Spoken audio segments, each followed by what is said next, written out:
সরকার এটি কোনো বন্দরে বা কোম্পানির সামনে যখন এটি স্থাপন করবে তখন কর জালিয়াতি বা কর ফাঁকি জিনিসটা অনেকাংশে রোধ করা সম্ভব। যদি উদাহরণস্বরূপ বলতে যাই, একটি খালি ট্রাক যখন এই কোম্পানির সামনে দিয়ে যাবে, কোম্পানির গেটের সামনে দিয়ে আসবে, তখন এটি খালি ট্রাককে মেজার করবে। খালি ট্রাককে 5 সেকেন্ড পরে যখন এটি মেজার করবে তখন এটি কতটুকু ওজন সেটাই ডিসপ্লেতে শো করবে। যখন এই ডিসপ্লেতে শো করবে তখন চলে যাবে। এরপরে যখন গাড়িটি মাল লোড করে আসবে তখন এটি আবার আসবে এখানে, এবং এটাকে আবার মেজার করা শুরু হবে। মেজার করে এখানে ওজন আসবে।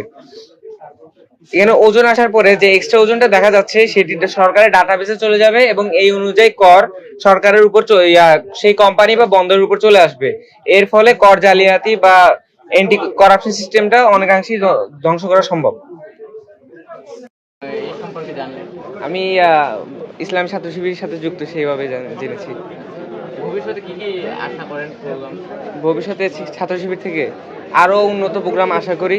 এখন যে বড় পরিসরে করা হয়েছে এর থেকে আরো গভীর পরিসরে, আরো বড় পরিসরে করলে সকলে যখন সারা বাংলাদেশের, সারা বিশ্বের মানুষ যখন জানতে পারবে যে বাংলাদেশে ইসলামী ছাত্র শিবির এত বড় প্রোগ্রাম করছে, তখন বিশ্বের মাঝে বাংলাদেশ অনেক উচ্চ শিখরে পৌঁছাবে।